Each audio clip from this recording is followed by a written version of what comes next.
আচ্ছা,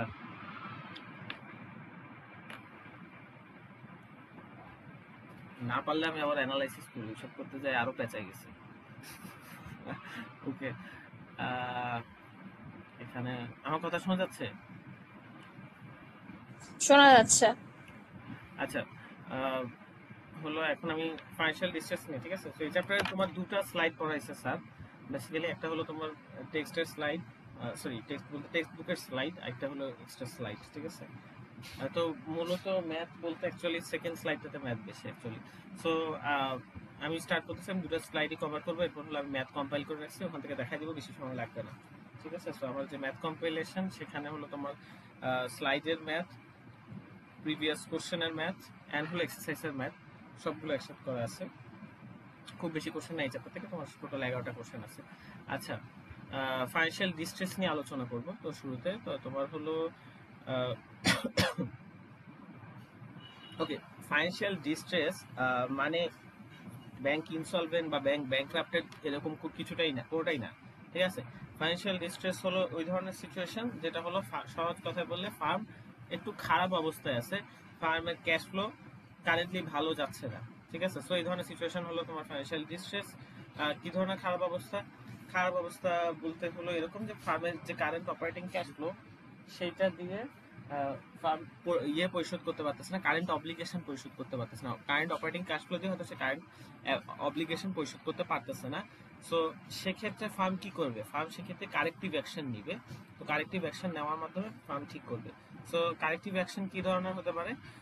মানে firm is force to take corrective action, ঠিক আছে? এক্ষেত্রে একটা জিনিস বুঝতে হবে যে ফাইন্যান্সিয়াল ডিস্ট্রেসের ক্ষেত্রে এরকম না যে ফার্ম কোনো কিছুতেই টাকা পরিশোধ করতে সক্ষম না। ওরকম হলে সেটাকে বলা ইনসলভেন্ট। অর্থাৎ তোমার যদি এরকম হয় যে ফার্মের অ্যাসেটের চেয়ে ডেট বেড়ে গেছে, তো ফার্ম কিছুতেই সক্ষম না তোমার ডেট পুরোটা পরিশোধ করতে, এটা হলো ফার্মটা ইনসলভেন্ট হয়ে গেছে, ঠিক আছে?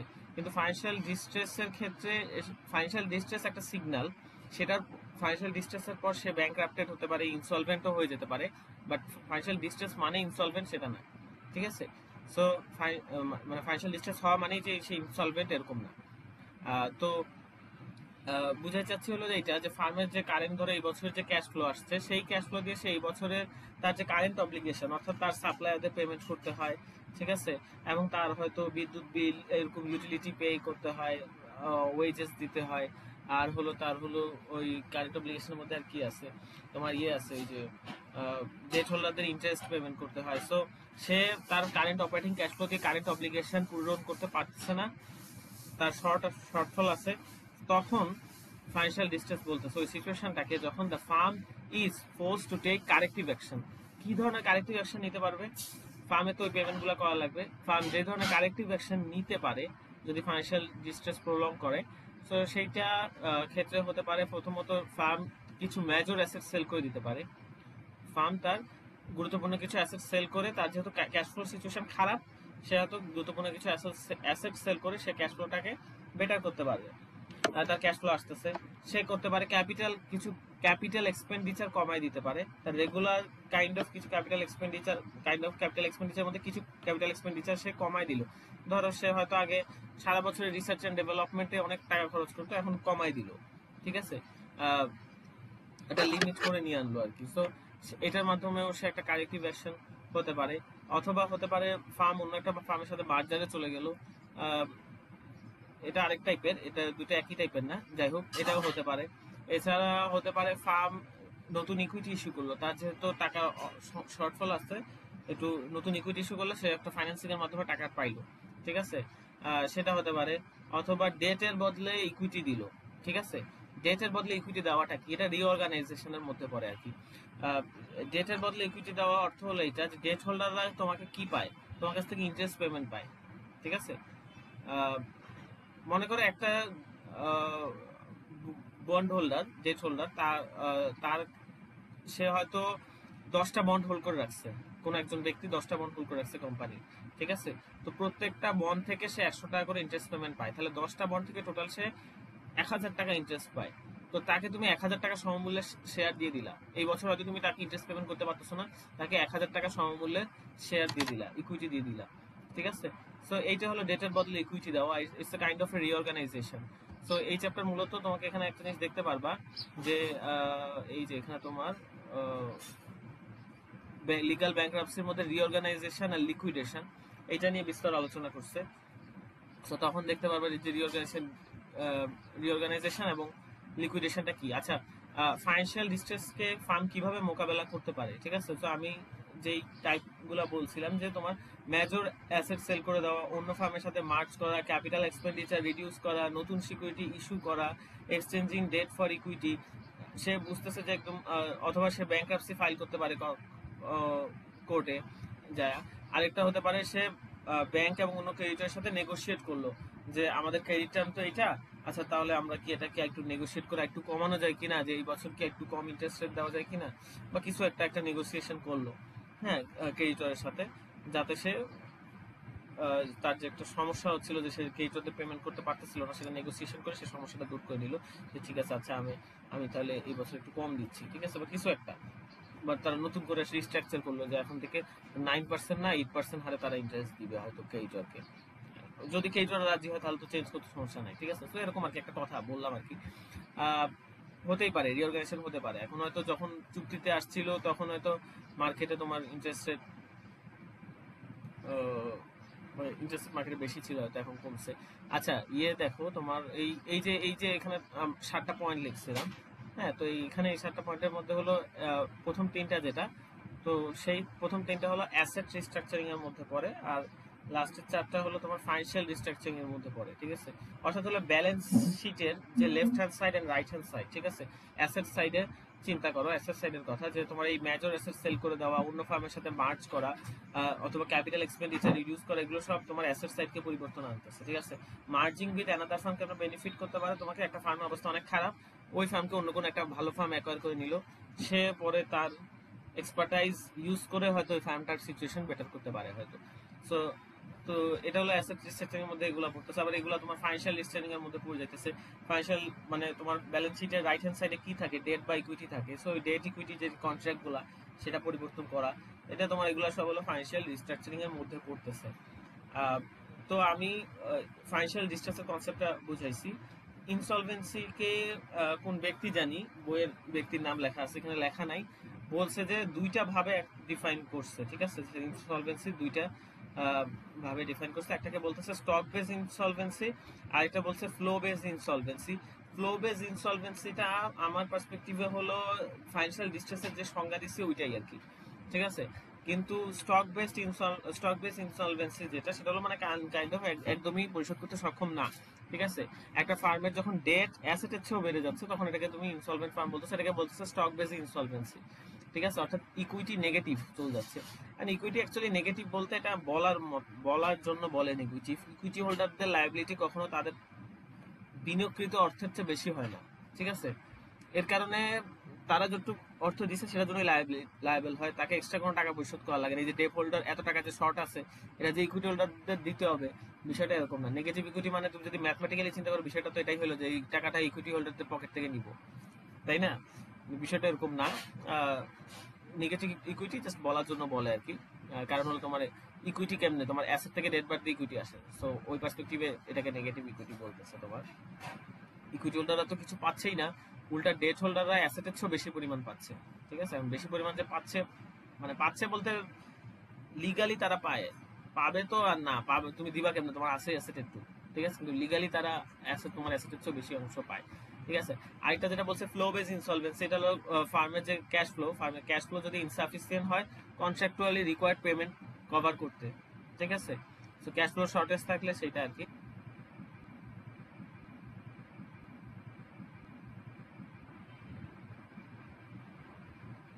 এখন ব্যাংক্রাপসি বিষয়টা হলো অনেকটা কোর্টের সাথে রিলেটেড, ঠিক আছে। যে ব্যাংক্রাপসিতে দুই ধরনের ফাইলিং হতে পারে, একটা হলো ভলান্টারি ফাইলিং, একটা হলো ইনভলান্টারি ফাইলিং।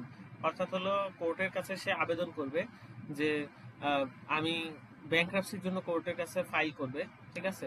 আর এইটা ভলান্টারি ফাইলিং হলো এটা যে ফার্ম নিজেই কোর্টের কাছে গেল যে আমি ব্যাংক্রাপসির জন্য ফাইলিং করতেছি, অথবা হতে পারে ফার্মের বেশ কিছু ক্রেডিটর মিলে গেল, তারা গেল তো তোমার এগেইনস্টে অমুক ফার্মের ব্যাংক্রাপসির জন্য। তারা কেন গেল? কারণ তারা টাকা পায়নি, টাকা পায়নি দেখে তার বেশ কিছু ক্রেডিটর মিলে যদি যায় কোর্টে, তাহলে তারা ব্যাংক্রাপসি ফাইলিং করতে পারবে তোমার এগেইনস্টে, ঠিক আছে, তোমার ফার্মের এগেইনস্টে, যদি তুমি সত্যি তাদেরকে পেমেন্ট না করে থাকো। ঠিক আছে, এখন এইটা দেখো, এটা হলো একটা রিসার্চ বলতে পারো, এখানে জার্নালের ইয়ে লিখে দিছে রেফারেন্স। সো কি পাইছে তারা রিসার্চ পেপারে বা কিছু একটা, তো এখানে যেটা পাইছে যে তোমার যখন কোনো একটা ফার্ম ফাইন্যান্সিয়াল ডিস্ট্রেসে পড়ে, সেক্ষেত্রে দেখা গেছে 49% কেসে সে কোনো ফাইন্যান্সিয়াল রিস্ট্রাকচারিং করেনি।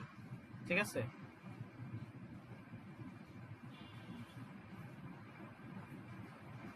49% কেসে সে কোনো ফাইন্যান্সিয়াল রিস্ট্রাকচারিং এ যায়নি, অর্থাৎ ওটা আপাতত যেভাবে আছে ওভাবেই আছে, কোনো ইয়েতে যায়নি। 51% কেসে সে ফাইন্যান্সিয়াল রিস্ট্রাকচারিং করতে গেছে। এই যে ফাইন্যান্সিয়াল রিস্ট্রাকচারিং যারা করে, তার মধ্যে দেখা গেছে 47% লোক প্রাইভেট ওয়ার্কআউটের মাধ্যমে ফাইন্যান্সিয়াল রিস্ট্রাকচারিং করে ফেলে, 53% লোক লিগাল ব্যাংক্রাপসি ফাইলিং করে। ব্যাংক্রাপসি ফাইলিং করলে তখন কোর্টের একজন, এটাকে কি বলে, ট্রাস্টি বা অ্যাটর্নি থাকে, তারা দেখে ওরা হলো ডিসিশন দেয়, হয় রিঅর্গানাইজেশনের ডিসিশন দেয় যে তোমার, অথবা লিকুইডেশনের ডিসিশন দেয় সাধারণত। লিকুইডেশন হলো তোমার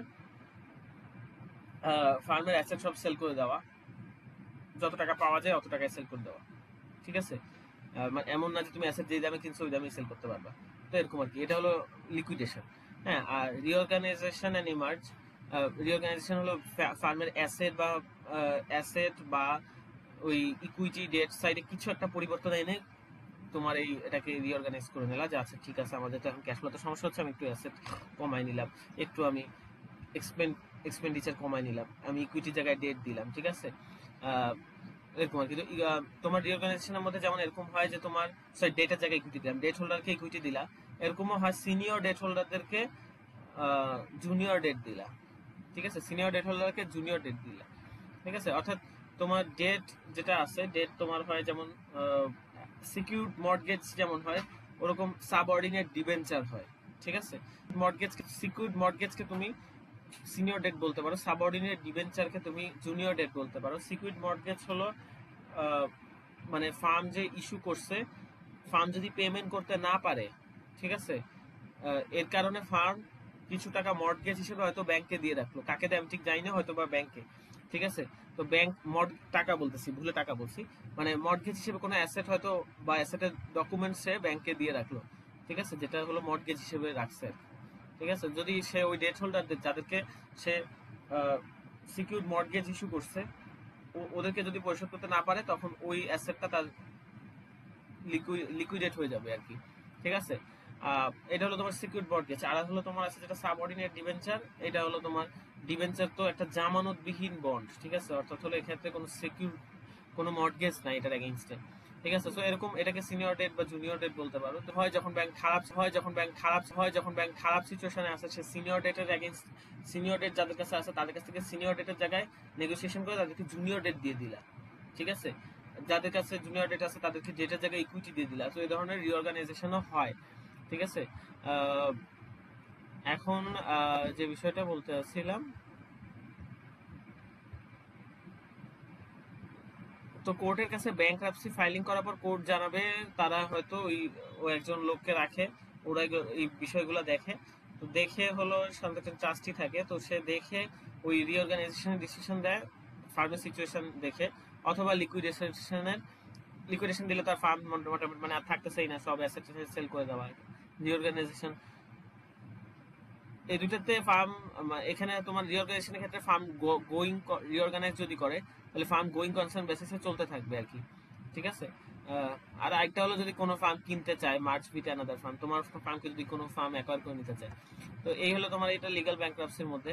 আর যদি প্রাইভেট ওয়ার্কআউট জিনিসটা নিয়ে একটু পরে বলতেছি, আর কিছুটা বলতে পারি। বিষয়টা হলো তোমার লিগ্যাল ব্যাংক্রাপসি হলো তুমি অফিসিয়ালি কোর্টের কাছে ফাইলিং করতেছো, এক্ষেত্রে বেশ কিছু ফি চার্জ করবে তোমার। ঠিক আছে, এটা একটা কস্টলি প্রসেস।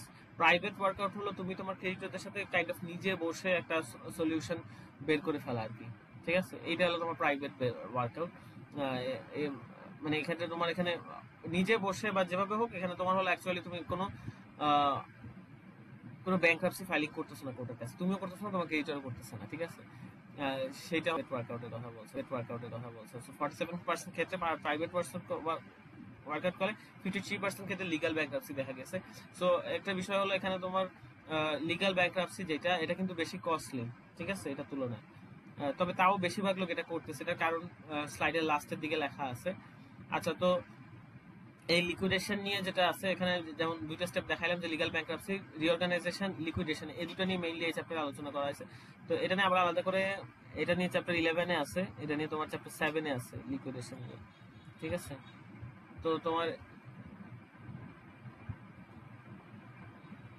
এখন যদি ব্যাংক্রাপসি ফাইলিং এর পর ব্যাংক যদি লিকুইডেশনের ডিসিশন দেয়, ঠিক আছে, তো সেক্ষেত্রে এখানে স্টেপগুলো কি এটা লেখছে, যে তুমি কোর্টে একটা আবেদন ফাইল করবা, পেটিশন করবা ব্যাংক্রাপসির জন্য, ঠিক আছে? হ্যাঁ, তো এটা হতে পারে ভলান্টারি অথবা ইনভলান্টারি হতে পারে। ইনভলান্টারি অর্থ হলো তোমার ক্রেডিটররা তোমার এগেইনস্টে ফাইল করলো ইনভলান্টারি পেটিশন কোর্টে, ঠিক আছে?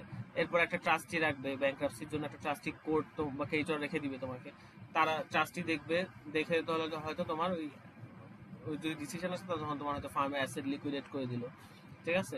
অ্যাসেট লিকুইডেট করার পরের কাজটা কি, এই বিষয়টা বলি। ডেট হোল্ডারদের সব পরিশোধ করে দিয়ে কিছু বাকি থাকলে ইকুইটি হোল্ডারদেরকে দেওয়া, ঠিক আছে? এখন এই দেখো তোমার এটা হলো অ্যাবসলিউট প্রায়োরিটি রুল, ঠিক আছে?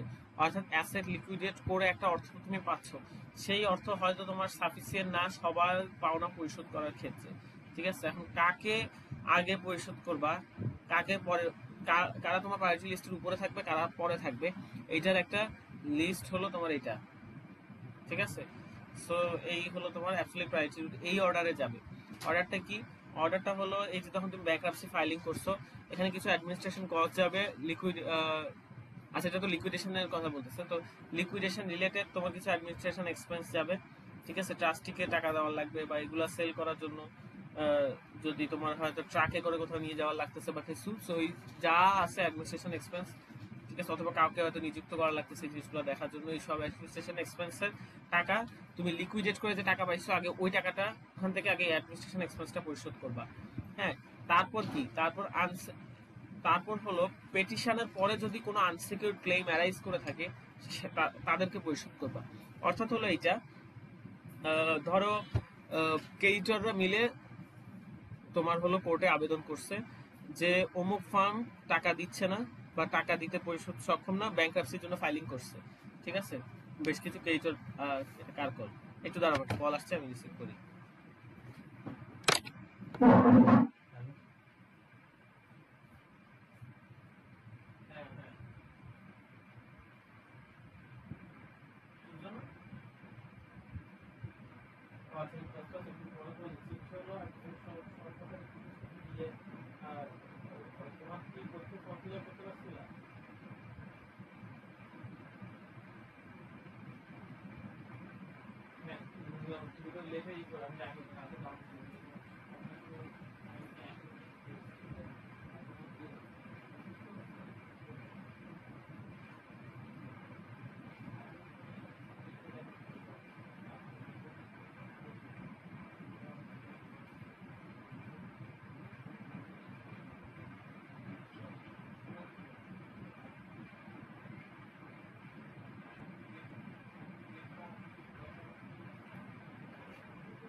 আচ্ছা, কল আসছিল একটু, সরি।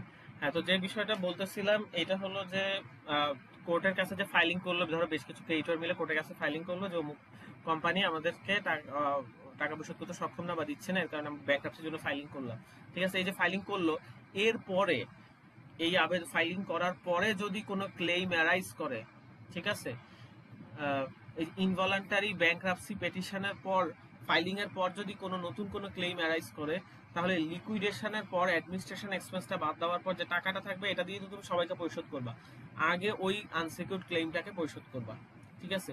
এরপর হলো তোমার অর্ডার আছে, এরপর কাকে কাকে দিবা, এরপর হলো তোমার যদি প্রতিষ্ঠানে কোনো বেতন টেতন দেওয়া বাকি থাকে, ঠিক আছে, within 90 days before filing date, অর্থাৎ হলো যেদিন ফাইল করা হয়েছে তার পূর্ববর্তী 90 দিনের মধ্যে, অর্থাৎ গত 3 মাসের মধ্যে যদি কোনো বেতন বাকি থাকে সেই বেতন পরিশোধ করে দিবা। তবে এখানে লিমিট বলে দিচ্ছে নট এক্সিডিং $2000 পার ক্লেইমেট, পার প্রত্যেকজনকে 2000-এর বেশি দিতে পারবা না, এরকম আর কি, $2000। তারপর হলো তোমার কোনো এমপ্লয়ি কন্ট্রিবিউশন বেনিফিট প্ল্যান যেটা থাকে সেখানে যদি কিছু বাকি থাকে সেটারও একটা লিমিট বলে দিচ্ছে 180 ডেজ। তারপর হলো কনজিউমার ক্লেইম, ট্যাক্স ক্লেইম, ঠিক আছে। এখানে আবার ইম্পর্টেন্ট আছে তুমি এখানে সিকিউরড আনসিকিউরড ক্রেডিটর ক্লেইম, তোমার সবার লাস্টে ইকুইটি হোল্ডাররা পাবে, তার আগে প্রেফার স্টক হোল্ডার, আর সিকিউরড আনসিকিউরডের মধ্যে আগে সিকিউরড ক্রেডিটর পাবে, তারপর আনসিকিউরড ক্রেডিটর পাবে। সো এটাকে এপিআর বলে, অ্যাবসলিউট প্রায়োরিটি রুল।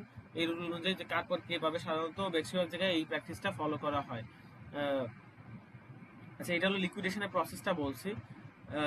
রিঅর্গানাইজেশনের ব্যাংক্রাপসি যে প্রসেসটা দেখায়, ব্যাংক্রাপসি রিঅর্গানাইজেশন যেটা হয় স্টেপগুলো, তো স্টেপের মধ্যে আছে একই টাইপের স্টেপ, যে একটা আবেদন ব্যাংক্রাপসির জন্য ফাইলিং করলো, ভলান্টারি পিটিশন অথবা ইনভলান্টারি পিটিশন হবে, ফেডারেল জাজ যেটা অ্যাপ্রুভ বা ডিনাই করলো। আচ্ছা, যাই হোক, এখানে তোমার ওই এটা নেওয়ার পর, ঠিক আছে, তারা একটা ডিসিশন দিবে তোমার ফাইলিংটা নেওয়ার পর। তো ডিসিশন মোস্ট কেসে যেটা হয়, ডিসিশন দেয় হয় লিকুইডেশনের দেয়, নাইলে রিঅর্গানাইজেশন ডিসিশন দিবে।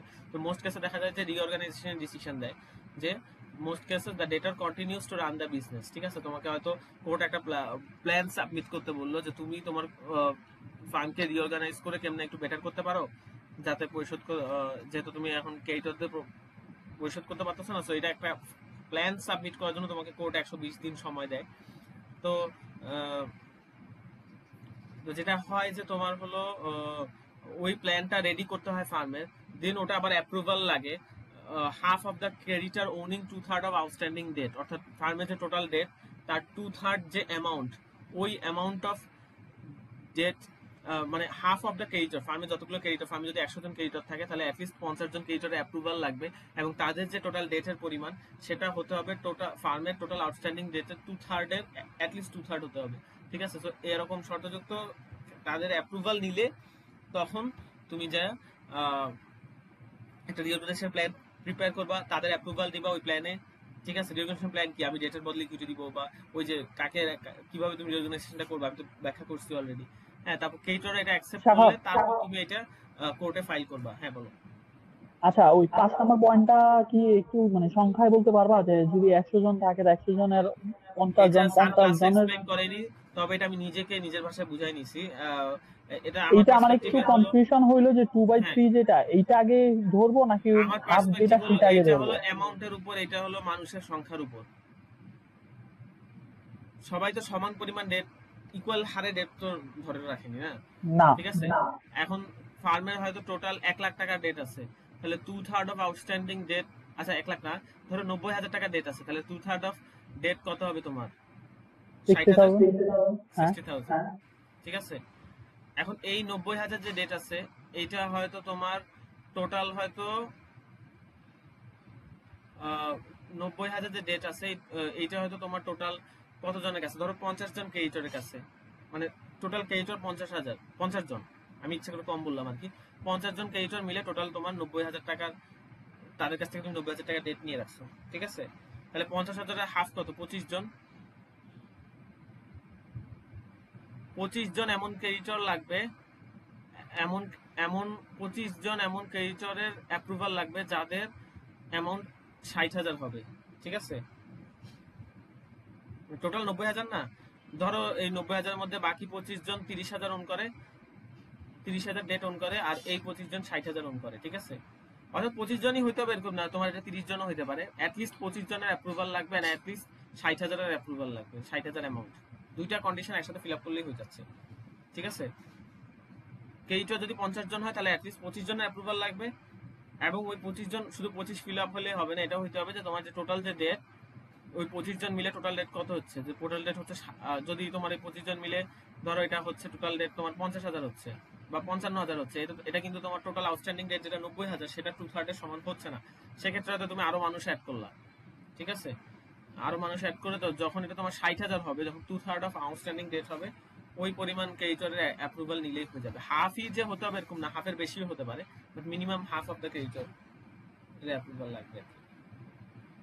এখন কি বুঝছো? হ্যাঁ এটা হ্যাঁ আমার পার্সোনাল ভিউ। আমি আমার নিজের ব্যাখ্যা নিজে ফর্ম করে নিছি। আমি এটাকে এভাবে ইন্টারপ্রেট করছি। তবে এটা স্যার ক্লাসে বলেনি আর কি, ঠিক আছে? আমি এইটা আমি মানে আমার ইন্টারপ্রিটেশনটাও এটার কাছাকাছি ইন্টারপ্রিটেশনই ছিল আসলে। এই কারণে আমার মনে হয়েছে এটি আসলে লজিক্যাল যে হাফ অফ দা ডেটার মানে 2/3 অফ দা ডেট যেই হাফ ওন করে ওই হাফেরই নিতে হবে, এরকমই আমার মনে হচ্ছে। হ্যাঁ, কিন্তু এরকম হতে পারে এমন কোনো হাফ নাই যারা টু থার্ড ডেট ওন করে, যেটা আমি বললাম এমন কোনো তাইলে পজিশন একটু রান যেখানে ক্লিয়ার করতে হবে তাহলে টু হোপফুলি, আর থার্ডের বেশি এটা লোক নিতে আসলে হবে, তাহলে বেশি লোক নিতে হবে। হ্যাঁ এরকম হ্যাঁ একটা ক্লাসে সেটাই। কোশ্চেন করছিল, যদি না হয় তাহলে কি করবে? তাহলে তখন আমার খেয়াল আসতেছে আমি ক্লাসে ছিলাম, একটু কিছু বলছিল, তখন আর একটু বেশি কে এটা নিতে হবে। মনে করো এমন তুমি 25 জনকে খুঁজতেছো যে 25 জন 60,000 ডেট, যাদের ডেটের টোটাল অ্যামাউন্ট হবে 60,000, কিন্তু খুঁজে এমন 25 জন পাইলা না, ঠিক আছে? তাহলে 25 জন জায়গায় 30 জন নাও। যখন তোমার 60,000 হবে তখন তুমি অ্যাটলিস্ট 25 জন নিতে হবে। তুমি 25 জন নেওয়ার মাধ্যমে ফার্স্ট ক্রাইটেরিয়া ফিল আপ করলো, কিন্তু যেহেতু সেকেন্ড ক্রাইটেরিয়া ফিল আপ হচ্ছে না, তাহলে আরো বেশি মানুষ নাও। বুঝতে পারছো? হ্যাঁ 30 নিলে 35 নিলে, তো 35 নিলে তখন দেখা যাচ্ছে যে 25 জনের ক্রাইটেরিয়া তো ফিল আপ হচ্ছে, এটাও ফিল আপ হয়ে যাচ্ছে, 35 জন মিলে তাদের টোটাল 60,000 হয়ে যাচ্ছে, ঠিক আছে? Total date. আহ, তো এই হলো তোমার এখানে তোমার, এরপর হলো তোমার ওই লাস্টে হলো তুমি ওই রিঅর্গানাইজেশন করার পর তো তোমার হাতে ক্যাশটা আসছে, ঠিক আছে? ওই ক্যাশ দিয়ে দিয়ে তুমি পেমেন্ট গুলা করবা, ঠিক আছে? তো এই হলো তোমার একটা রিঅর্গানাইজেশন, ব্যাংক্রাপসি রিঅর্গানাইজেশন স্টেপ, আর এটা হলো ব্যাংক্রাপসি লিকুইডেশনের স্টেপস, ঠিক আছে? এখন হলো দুটো এক্সাম্পল আছে। হ্যাঁ, এই দুটো এক্সাম্পল, এটা একটা, হ্যাঁ ঠিক আছে। তো এই হলো তোমার এখানে লিকুইডেশনের যদি ডিসিশন হয় সেক্ষেত্রে তোমার একটা এক্সাম্পল দেওয়া আছে, এরপর তোমার রিঅর্গানাইজেশন একটা এক্সাম্পল দেওয়া আছে।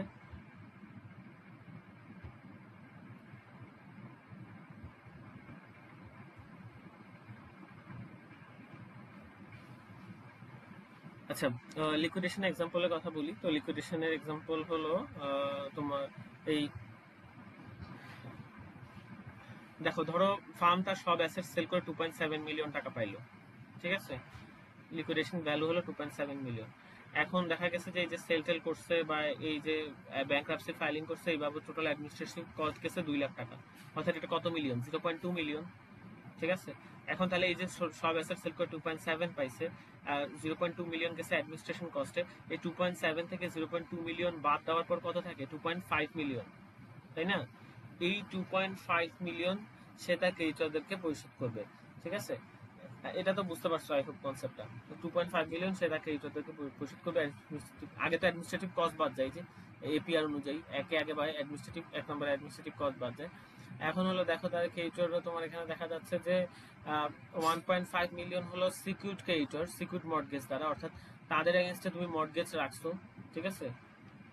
মানে তাদেরকে ডেট ইস্যু করছো যে তুমি যদি পরিশোধ করতে না পারো সেটার জন্য তুমি মর্টগেজও হয়তো ব্যাংকে দিয়ে রাখছো, ঠিক আছে?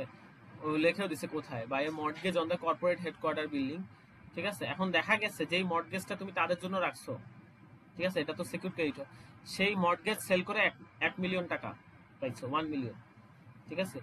এখন তুমি চিন্তা করো, যারা তোমার বন্ড সিকিউর বন্ড হোল্ডার আছে তাদেরকে তুমি কত টাকা দিবা, কি মনে হয়?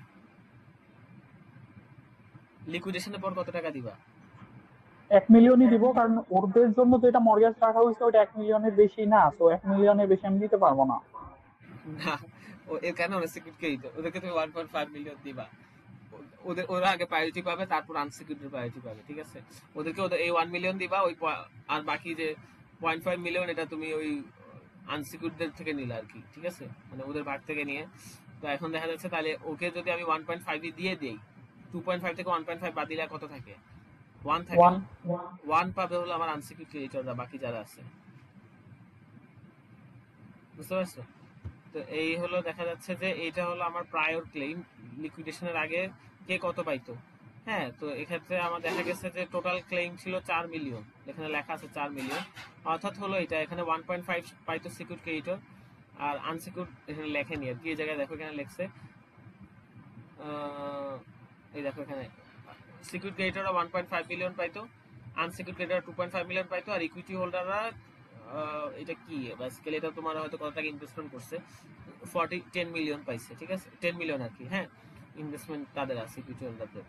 আর এখানে দেখা যাচ্ছে যে লিকুইডেশন করার পর তুমি তো অ্যাডমিনিস্ট্রেটিভ এক্সপেন্স বাদ দেওয়ার পর তোমার 2.5 বিলিয়ন থাকতেছে। তো সবার আগে সিকিউর ক্রেডিটররা প্রায়োরিটি পাবে, তো তাদেরকে পুরো 1.5 মিলিয়ন পরিশোধ করে দিবা। বাকি যে 1 মিলিয়ন থাকতেছে সেটা সাবঅর্ডিনেট ডিবেঞ্চারকে পরিশোধ করবা। আরো যদি থাকে সব ওকে পরিশোধ করবা, তারপর কোনো টাকা থাকলে তারপর ইকুইটি হোল্ডারকে দিবা। ঠিক আছে, এটা তো বুঝতে পারছো আই হোপ, খুব বেশি কঠিন কিছু না। ক্লিয়ার। হ্যাঁ হ্যাঁ, এখন এটা তো আগেরটা ছিল যে এক্সাম্পল, সেটা ছিল তোমার ইয়ের এক্সাম্পল,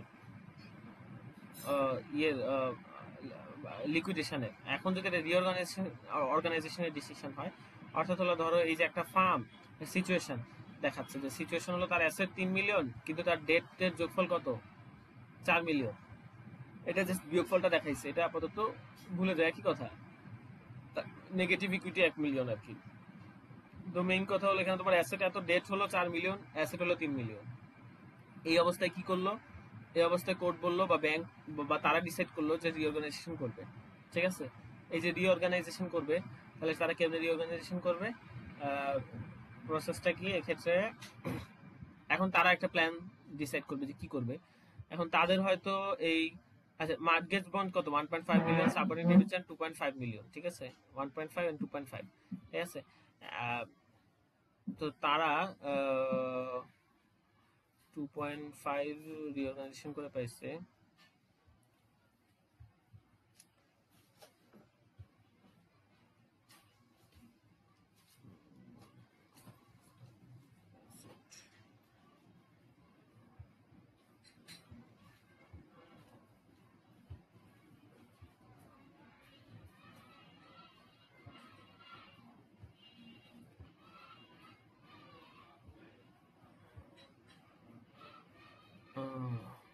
আচ্ছা একটু দেখো, এই রিঅর্গানাইজেশনের ক্ষেত্রে এটা হলো ধরো যাদেরকে মর্টগেজ বন্ড আছে, ঠিক আছে, তো তাদেরকে আমি অফার করলাম যে তোমাদের মর্টগেজ বন্ড যেটা আছে সেটার জায়গায় আমরা তোমাকে সাবঅর্ডিনেট ডিবেঞ্চার দিচ্ছি।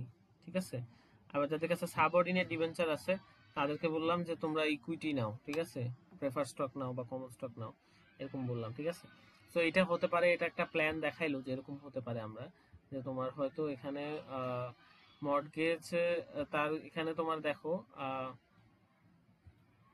1.5 মিলিয়ন যেটা, সরি এই 1.5 মিলিয়ন এটা পুরোটা সিকিউর ছিল না, হ্যাঁ ইয়ে দ্বারা সিকিউর ছিল পুরোটা। তো এর মধ্যে দেখা গেছে যে তোমার যেটা অ্যাসেটটা যদি মর্টগেজ যেটা আছে, মর্টগেজ যদি সেল করে দেয়, ঠিক আছে, মর্টগেজ তো আর রেখে দেওয়ার কিছু নাই, মর্টগেজ সেল করে দিলে তো তোমার 1 মিলিয়ন আসবে, তাই না? মানে এখানে প্ল্যানটা বলতেছে আর কি, যদি 1 মিলিয়ন যেহেতু সিকিউরড, ঠিক আছে, এর কারণে 1 মিলিয়নের এগেনস্টে আমি 9% সাবঅর্ডিনেট ডিবেঞ্চার, আর আমার যেহেতু 0.5 মিলিয়ন আনসিকিউরড, 0.5 মিলিয়নের জন্য আমি 11% সাবঅর্ডিনেট ডিবেঞ্চার। ওকে, তাহলে আমি তাকে রিপ্রেজেন্ট করতেছি, তার কাছে ছিল 1.5 মিলিয়নের মর্টগেজ বন্ড, সেটা দ্বারা আমি রিপ্লেস করলাম যে তোমাকে মর্টগেজ বন্ডটা নিয়ে আমি তোমার রিঅর্গানাইজেশনের প্ল্যানটা বলতেছি, যে প্ল্যানটা হলো এটা, যে আমি মর্টগেজ বন্ড 1.5 মিলিয়নের মর্টগেজ বন্ডের বদলে 1.5 মিলিয়নের সাবঅর্ডিনেট ডিবেঞ্চার দিব। এর মধ্যেও দুটো রিস্ক সেম না হওয়াতে ইন্টারেস্ট পার্সেন্টেজ চেঞ্জ, ঠিক আছে, ডিফারেন্ট। ঠিক আছে, তো এক্ষেত্রে দেখা যাচ্ছে যে যতটুকু অংশ সিকিউর, সেটা যেহেতু রিস্ক কম এর কারণে তোমার ইন্টারেস্ট রেট কম এখানে, আর এটাতে যেহেতু রিস্ক বেশি এর কারণে তোমার ইন্টারেস্ট রেট বেশি দিচ্ছে, 11% করে ইন্টারেস্ট পেমেন্ট করতেছে ক্রেডিটরদের। ঠিক আছে, তো এরকম একটা প্ল্যান তাকে দিল। আর সাবঅর্ডিনেট ডিবেঞ্চার তার 2.5 মিলিয়নের ছিল, তো সেটার এগেনস্টে এক্ষেত্রে এখানে দেখাইছে যে হলো তোমার 1.5 মিলিয়ন টাকার ইকুইটি সে ইস্যু করলো আর কি। ঠিক আছে, আর তো এখানে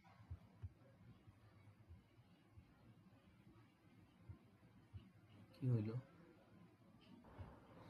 পপ আপটা আসছে যে 15 মিনিট পরে এটা শেষ। আচ্ছা হ্যাঁ, তো যেটা বলতেছিলাম যে তোমার হলো ইকুইটি ইস্যু করলো, ঠিক আছে, তোমার এইসব ফ্যানটা অফ করে চলে গেছে, এক মিনিট ওয়েট করো।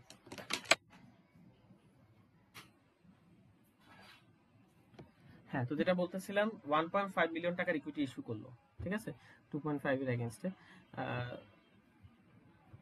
এখানে কোথায় ছিল, হ্যাঁ সাবঅর্ডিনেট ডিবেঞ্চার 2.5, সো রিঅর্গানাইজেশনের প্ল্যান নিল যে এটার বদলে আমি 1.5 মিলিয়ন টাকার ইকুইটি ইস্যু করব। এখানে এক্স্যাক্টলি 2.5 মিলিয়ন কোথেকে পাইছে আমার ঠিক এটা ব্যাখ্যাটা খেয়াল নাই, একটু দেখতে হবে। একটা মেইন বিষয়টা হলো দেখো, এখানে আমি এই জিনিসটা দেখানোর চেষ্টা করতেছি এইটা, যে এইটা দেখো তোমার এখানে এই যে প্ল্যানটা ছিল, ব্যাংকরাপসি লিকুইডেশন করছিল, তো লিকুইডেশনের সময় টোটাল সে কত টাকা পরিশোধ করতেছিল, 2.5 মিলিয়ন টাকা না? একই টাকা আমি দেখা যাচ্ছে যে আমি রিঅর্গানাইজেশন করে তাকে যদি টাকা দিই, হ্যাঁ, তো দেখা যাচ্ছে যে আমি মর্টগেজকে সিকিউরিটিকে 1.5ই দিচ্ছি, আর সাবঅর্ডিনেট ডিবেঞ্চারকে 1 দিব। ঠিক আছে, 1 মিলিয়ন দিলাম, নিউ ক্লেম আন্ডার রিঅর্গানাইজেশন। ঠিক আছে, অর্থাৎ সাবঅর্ডিনেট ডিবেঞ্চারদের ক্লেম কমে যাচ্ছে, রিঅর্গানাইজেশন করে তাদের ক্লেম তাদের সাথে নেগোশিয়েট করলাম যারা করে তার ক্লেম যদি এখন কমায় আনতে পারি, তো করে এখন হলো ক্লেম তাদের যদি ওয়েট 1 লাখ, তো 1 লাখ 8%, 5 লাখ হলো কমন স্টক, তাহলে 1.5 মিলিয়ন হচ্ছে।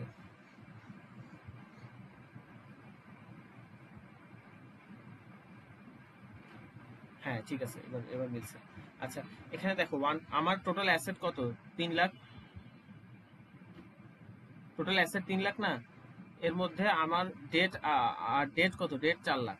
ঠিক আছে, তো আমাকে এটা রিঅর্গানাইজেশন করে ঠিক করতে হবে। আমি রিঅর্গানাইজেশন করে করলাম কি, ওর 1.5 মিলিয়ন যেটা, এটা 1.5ই থাকবে, কিন্তু একে আমি মর্টগেজের জায়গায় সাবঅর্ডিনেট ডিবেঞ্চার দিয়ে দিলাম। আর যারা সাবঅর্ডিনেট ডিবেঞ্চার তাদেরকে আমি ইকুইটি দিব। ঠিক আছে, হ্যাঁ, তো ইকুইটি দেওয়ার ফলে কি, ইকুইটি তুমি বলতে পারো তারা ইকুইটি কেন নিবে, এখন তাদের ইচ্ছা, না নিলে তো তুমি পরিশোধ করতে পারবে না, আর কি করবে। তো আর নিলে লাভও আছে। লাভটা হলো এটা যদি ভবিষ্যতে তোমার ফার্ম ভালো করে, তখন তারা বেশি বেনিফিট নিতে পারবে। ঠিক আছে, ইকুইটি হোল্ডারদের তো কোনো মানে ইকুইটির আপসাইড পটেনশিয়াল বেশি। ঠিক আছে, তো তোমার ইকুইটি লাভ করলে একটা বড় অংশ সে লাভ পেতে পারতেছে। ঠিক আছে, কিন্তু তোমার যে ডেটের তো একটা লিমিট আছে। ডেট তো তোমার যদি পরের বছর অনেক লাভ করে, তাহলে কি ডেট হোল্ডারদের পাওনা অনেক বেশি পরিশোধ করবে নাকি? ডেটের যে নির্দিষ্ট পরিমাণ তার চেয়ে বেশি তো পরিশোধ করবে না। ঠিক আছে, তো এখানে যে 3 লাখ অ্যাসেট, তাহলে 1.5 মিলিয়নই তাকে দিচ্ছে, আর সাবঅর্ডিনেট ডিবেঞ্চার যারা আছে তাদেরকে আমি 1.5 দিব। ঠিক আছে, তো 1.5 দেওয়ার ক্ষেত্রে প্ল্যানটা করছে কি, যে হলো তারা 1 লাখ টাকা, যেটা 1 মিলিয়ন টাকা, 1 মিলিয়ন টাকা সে প্রেফার স্টক 8% রেটে প্রেফার স্টক হিসেবে দিচ্ছে, আর 5 লাখ টাকা অর্থাৎ 0.5 মিলিয়ন সে কমন স্টক হিসেবে দিচ্ছে। তো এটা কোনো ফর্মুলা না যে এখানে 9 থাকতে হবে, এখানে 11 থাকতে হবে। ঠিক আছে, এটা জাস্ট একটা তোমার হলো একটা প্ল্যান ডিজাইন করছে। তো এরকম আসলে আসতেও পারে, বাট খুব বেশি মার্কের আসবে না, আসলে 2 মার্কের আসবে। তো মেইন ম্যাথ হলো তোমার ওই স্লাইডটাতে আছে, এখনই আমি যাচ্ছি। এখানে তারপর হলো তোমার এই যে এপিআর, অ্যাবসলিউট প্রায়োরিটি রুল, এটাও কিন্তু ভায়োলেট হয়। ঠিক আছে, তো সেটার রিজন বলতেছে। হ্যাঁ, হ্যাঁ, যেটার কারণে হয়তো এটা ভায়োলেট হতে পারে। Private workout bankruptcy, why bankruptcy better. তোমার এখানে একটা দুটো জিনিস একটু দেখো। প্রাইভেট ওয়ার্কআউটে তুমি যে জিনিসটা দেখছিলা, মানে আমি যে জিনিসটা দেখাইছিলাম, যে এখানে হলো তোমার এই যে প্রাইভেট ওয়ার্কআউটে যায় মানুষ, ব্যাংক্রাপসিতেও যায়, লিগ্যাল ব্যাংক্রাপসিতেও। তো বেশিরভাগ লোক লিগ্যাল ব্যাংক্রাপসিতে যাচ্ছে, কিন্তু আমি বলছি কি যে লিগ্যাল ব্যাংক্রাপসি হলো বেশি কস্টলি, তাও কেন অনেকে যাচ্ছে বা বেশিরভাগ লোক ওখানে যায়। ঠিক আছে, বেশি তো এর কিছু কারণটা আছে। প্রথমত এখানে যেখানে যেমন আছে, প্রথমত যেসব ফার্মের ক্যাপিটাল স্ট্রাকচার অনেক কমপ্লেক্স। ঠিক আছে, প্রাইভেট ওয়ার্কআউটে হয় কি, ইন্ডিভিজুয়াল ক্রেডিটর বা ডেট হোল্ডারদের সাথে কথা বলে নেগোসিয়েশন করে, কোর্টেই যায় না, কোর্টে না যায়, নিজেরাই নেগোসিয়েশন করে এই জিনিসটাকে সমাধান করে নেয়, যে হয়তো নতুন কোনো একটা রিস্ট্রাকচারিং করে নিল। ঠিক আছে, কিন্তু ব্যাংক্রাপসি যখন করে, ব্যাংক্রাপসি ফাইলিং করলে সে হয়তো রিঅর্গানাইজেশনে যেতে পারে, অথবা ধরো লিকুইডেশনে গেল, দুটোই যাই হচ্ছে সেটা কোর্টের মাধ্যমে হচ্ছে। ঠিক আছে, তো এইটা দেখা যাচ্ছে যে যখন যেসব ফার্ম হয়তো একটু ক্যাপিটাল স্ট্রাকচার কমপ্লেক্স, যে বিভিন্ন টাইপ অফ সিকিউরিটি আছে, হ্যাঁ, অথবা বড় প্রতিষ্ঠান অনেক ক্রেডিটর আছে। ঠিক আছে, তো তখন দেখা যাচ্ছে যে তোমার অ্যাকচুয়ালি ওই প্রাইভেট ওয়ার্কআউট করাটা অতটা ফিজিবল বা হয় না। ঠিক আছে, এই জন্য কমপ্লেক্স ক্যাপিটাল স্ট্রাকচার বা ল্যাক অফ ইনফরমেশন কি করে, তোমার প্রাইভেট ওয়ার্কআউটটাকে লেস লাইকলি বানায় দেয়। ঠিক আছে, হুম। তারপর আরেকটা পয়েন্ট এখানে বলা আছে, both formulas private work involve exchanging new financial claim for old claim, new credit is available, discontinue. ব্যাংক্রাপসির ক্ষেত্রে একটা ট্যাক্স অ্যাডভান্টেজ পাওয়া। ঠিক আছে, আচ্ছা দাঁড়া, আমি খাতায় লিখছিলাম মনে হয় পয়েন্টগুলা, এক্সপ্লেন করছিল যে, যাই হোক, তো এটা একটা অন্যতম কারণ যে তোমার হলো কমপ্লেক্স যে ক্যাপিটাল স্ট্রাকচার। ঠিক আছে, তো সেই কমপ্লেক্স ক্যাপিটাল স্ট্রাকচার বা যদি ডেটর বেশি থাকে, তো সেক্ষেত্রে তোমার প্রাইভেট বা এই তো এখানে পাইছি, পেয়ে গেছি আমি। কমপ্লেক্স চাইলে প্রি ব্যাংক্রাপসি ডেটের উপর ইন্টারেস্ট চার্জ স্টপ হয়ে যায়।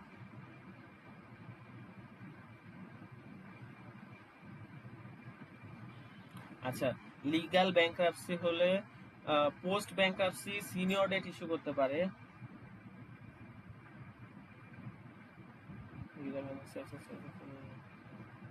ট্যাক্স ক্যারি ফরওয়ার্ড যে বেনিফিট গুলো বলছে স্যার, তোমার হলো এক তো হলো যে ট্যাক্স ক্যারি ফরওয়ার্ড একটা বেনিফিট পায় লিগ্যাল ব্যাংক্রাপসি ফাইলিং করলে, ঠিক আছে। তারপর হলো এটা মুখে বলছে, আলাদা কোনো ম্যাথ দেখায়নি ট্যাক্স ক্যারি ফরওয়ার্ডের বেনিফিট কেমনে পায়। তারপর হলো তোমার পোস্ট ব্যাংক্রাপসি সে সিনিয়র ডেট ইস্যু করতে পারে, ঠিক আছে। তারপর তোমার দেওয়া আছে কিছু ফোর্স করে দিলে এটা অ্যাকসেপ্ট করার জন্য।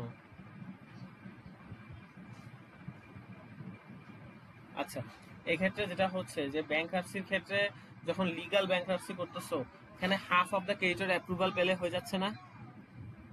হ্যাঁ, হ্যাঁ কিন্তু তো দেখা যাচ্ছে যে তুমি যখন প্রাইভেট ওয়ার্কআউটে যাও তখন কিন্তু তোমার ওই half of the creditor approval নিলে বাকিদের তো অ্যাপ্রুভাল নেওয়া লাগতেছে না, তাদেরকে তুমি ফোর্সফুলি তাদের অ্যাপ্রুভাল ছাড়াই বা তাদের মত ছাড়া বা তাদের এগ্রি ছাড়া, তারা এগ্রি না হইলেও তুমি ইয়ে করে প্রাইভেট ব্যাংক্রাপসিতে যেতে পারতেছো।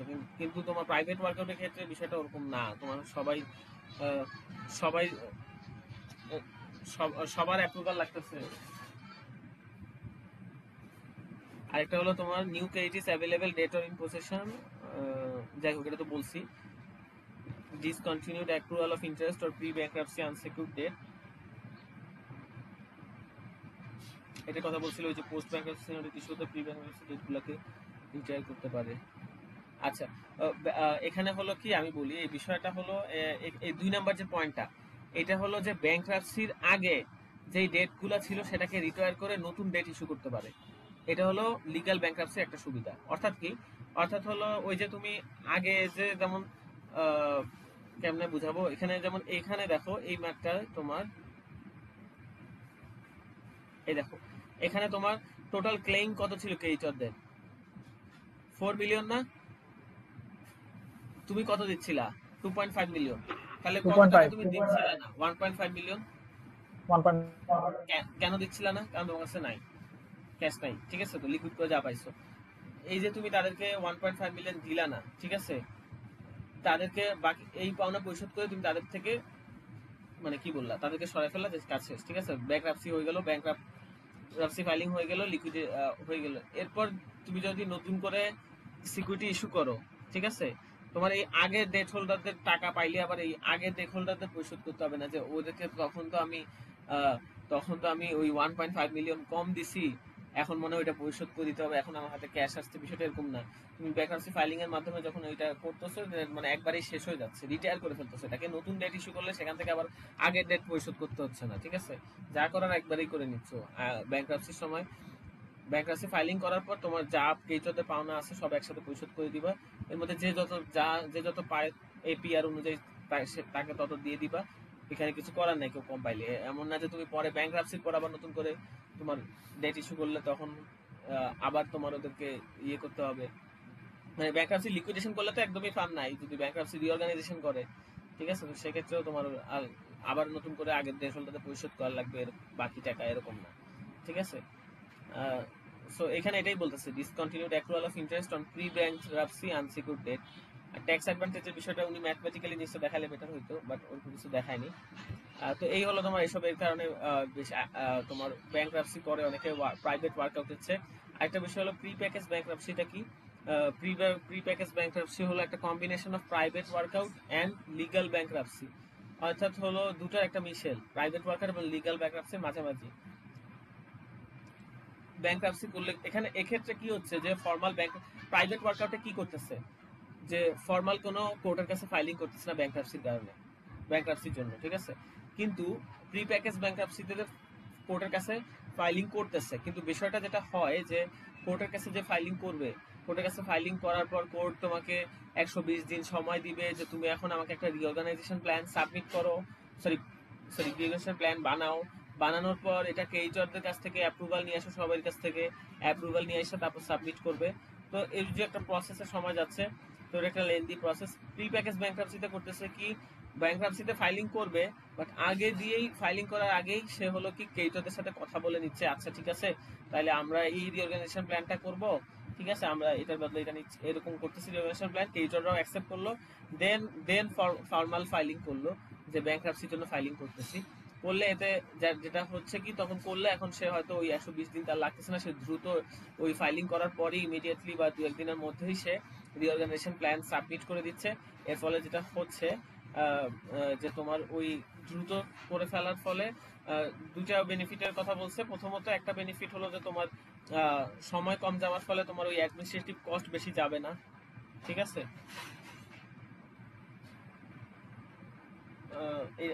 এটা একটা বেনিফিট, তোমার অ্যাডমিনিস্ট্রেটিভ কস্ট যাচ্ছে না।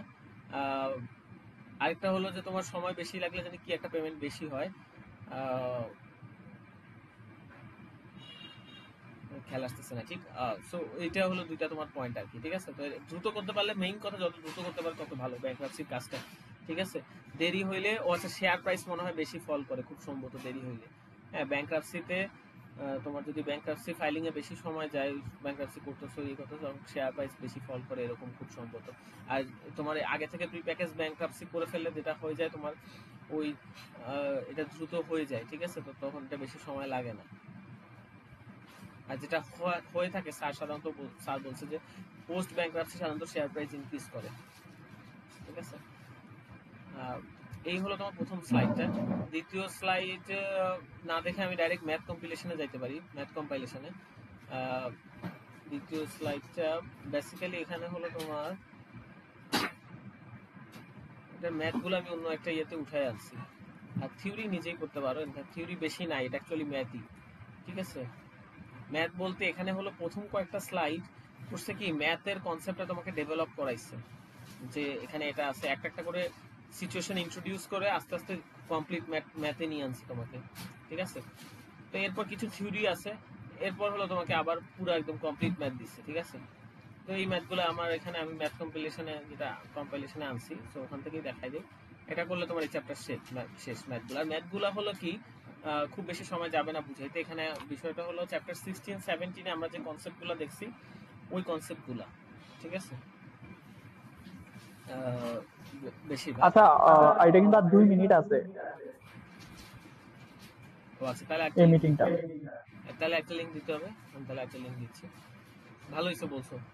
ওকে, হ্যাঁ হ্যাঁ।